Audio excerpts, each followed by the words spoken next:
जी आप इसको क्यों रोकते नहीं हैं। मैं कहा यार बात सुनो, मैंने उससे उससे उल्टा क्वेश्चन किया। मैंने कहा क्या आप समझते हो कि सनम गलत कर रही है? नहीं, कहता जी नहीं आप सही कह रहे हैं, वो ठीक कह रहे, क्या ठीक रही है।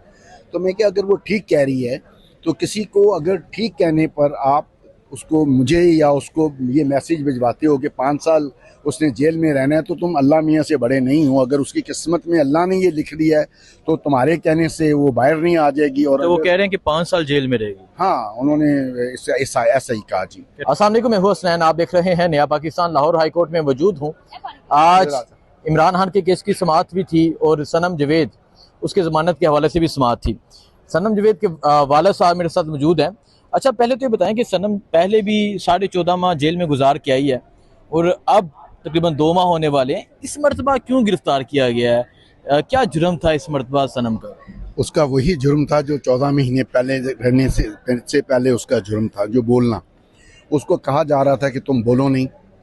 वो जाहिर है अपनी राय रखती है, उसने अपनी राय दी और वो जो है लोग इक़्तिदार में बैठे हुए उनको वो राय पसंद नहीं आई और उसको उन्होंने पकड़ के अंदर कर दिया। बोलने के ऊपर पाबंदी है इस मुल्क में, तो वो उसने उस पाबंदी पे अमल नहीं किया। तो उसे कहा नहीं क्या कि खामोश हो जाओ, या अगर तुम मजीद बोलती रही ये हो जाएगा, हम तुम्हें इतनी देर जेल में डाल देंगे? हमेशा ये होता है कि पहले धमकियां दी जाती हैं या पहले पैगाम दिया जाता है। वो सब कुछ हुआ, जी। वो सब कुछ हुआ, मगर वो किसी भी धमकी को या किसी भी चीज़ को एक्सेप्ट करने के लिए तैयार नहीं है। जब भी मैं उसे समझाता हूँ कि सनम ये मुल्क महज़्ज़ब लोगों का मुल्क नहीं है, यहाँ पे कुछ भी कानून के मुताबिक नहीं होता है। यहाँ पे सब लोग डंडे के आगे चलते हैं। यहाँ पे ना कोई जज इंसाफ कर सकता है, ना कोई पुलिस वाला, ना FIA वाले। वो जो चाहेंगे वो करते रहेंगे, ना करो। उसने कहा अगर मैं गलत हूँ तो मुझे रोक दें। मैंने उससे कहा कि नहीं, मैं आपको गलत नहीं कह रहा या गलत नहीं समझता, मगर दानिशमंदी ये होती है कि आप मुसीबत को दावत ना दें। आप मुसीबत को दावत दे रही हो। उसने कहा पापा। अच्छा, आपने भी कहा कि बड़ा सख्त बोलती हो तुम, जरा अल्फाज को धीमे अल्फाज में बोलो। या अल्फाज की कोई बात अल्फाज की नहीं है। बात ये है कि वो ये चाहती हैं कि वो बोले जो उनको उनकी मर्जी का हो। वो कहती है मैं वो नहीं बोलूँगी जो वो चाहती हैं। ठीक है। अल्फाज किसी को अगर बुरे लगते हैं तो उसका ये मतलब तो नहीं है कि आप उसके ऊपर दहशतगर्दी के पर्चे बनवाएं, उसको अगवा करने की कोशिश करें। पहले उसको अगवा किया और हम लोगों ने उसके ऊपर इमीडिएट मूव की और जज साहब को बताया। जज साहब ने ऑर्डर कर दिए। उन्होंने उसको पकड़ के 386 मुकदमा जो है इस्लामपुरा का, उसमें डाल दिया। और वो एक नॉर्मल केस था 144 की वायलेशन का, जिसमें वकला ने अपने ऑफिस में कोई मीटिंग रखी थी। वो वकला वहाँ से बाहर निकले, उन्होंने बाहर निकल के नारे लगाए, जिसमें सनम, आलिया हमजा, नईम पंचोटा साहब और वो एक नाजिया न्याजी साहिबा और 35 वकला जो हैं वो नामजद थे। वो नॉर्मल रूटीन का मुकदमा था, 80 दिन से पड़ा हुआ था। उन्होंने उसको उठाया है।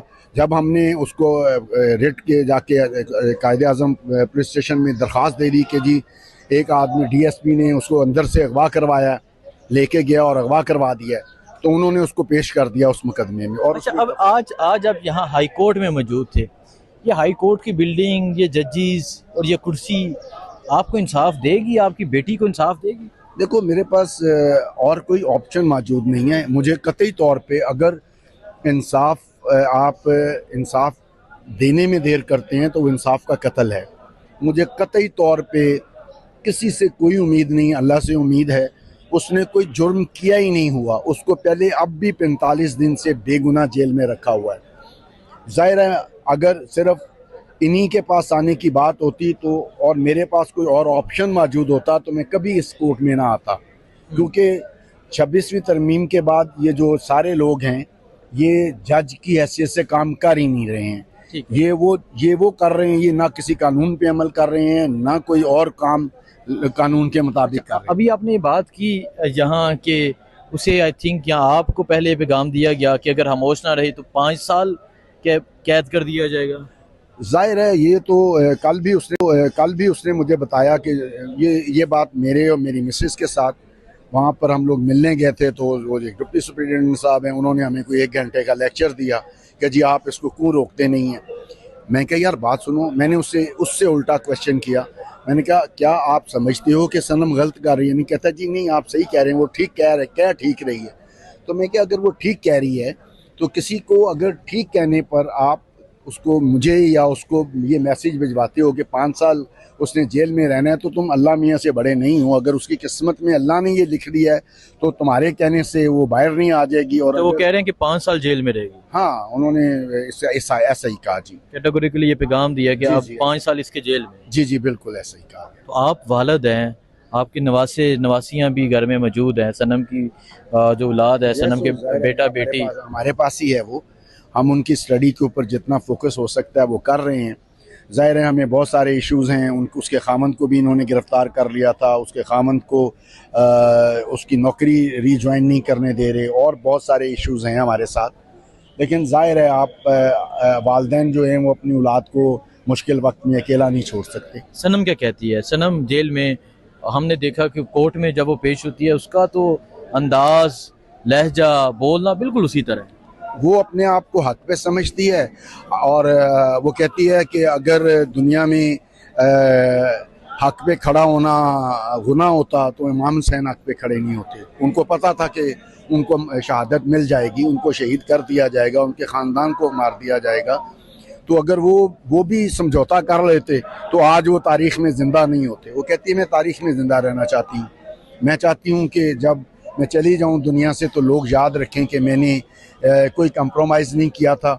मैं जिस बात को ठीक समझती थी मैं उस पर खड़ी रही। मैंने उससे कहा कि मैं बूढ़ा आदमी हूँ, थक गया हूँ। यदि पापा फिर आप रेस्ट कर लें, कोई बात नहीं, ये मुझे 5 साल रखें, 10 साल रखें, कोई बात नहीं। ज़ाहिर है मेरी बेटी है, मैं उसको छोड़ नहीं सकता। ठीक है, वो कहती है कि मैं तारीख में जिंदा रहना चाहती हूँ। जी, वो तारीख़ में ज़िंदा रहना चाहती है, और तारीख़ में ज़िंदा रहने के लिए आपको ज़िंदगी देनी पड़ती है। जैसे भुट्टो ने दी, जैसे इसका अरस्तू ने दी, जैसे इमाम हुसैन साहब ने दी। दुनिया में जो लोग भी तारीख़ में ज़िंदा रहते हैं, ये आज जो फॉर्म 47 पे बैठी हुई बीबी हैं, ये जब मर जाएंगी तो इनको शायद कोई भी अच्छे अल्फाज में याद नहीं करेगा। जो बाकी लोग जो उनके हैंडलर्स हैं उनको बुरे अल्फाज से याद करेंगे, खा वो इंसाफ की कुर्सी में बैठे हैं या किसी और जगह पे बैठे हैं।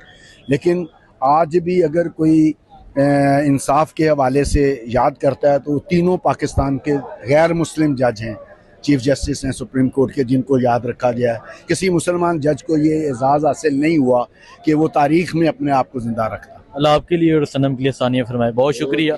थैंक यू, अल्लाह हाफिज़। आपका शुक्रिया। आप देंगे खा वो इंसाफ की कुर्सी में बैठे हैं या किसी और जगह पे बैठे हैं। लेकिन आज भी अगर कोई इंसाफ के हवाले से याद करता है तो तीनों पाकिस्तान के गैर मुस्लिम जज हैं, चीफ जस्टिस हैं सुप्रीम कोर्ट के, जिनको याद रखा गया है। किसी मुसलमान जज को ये एजाज़ हासिल नहीं हुआ कि वो तारीख़ में अपने आप को ज़िंदा रखता। अल्लाह आपके लिए और सनम के लिए सानिया फरमाए। बहुत शुक्रिया। थैंक यू, अल्लाह हाफिज़। आपका शुक्रिया।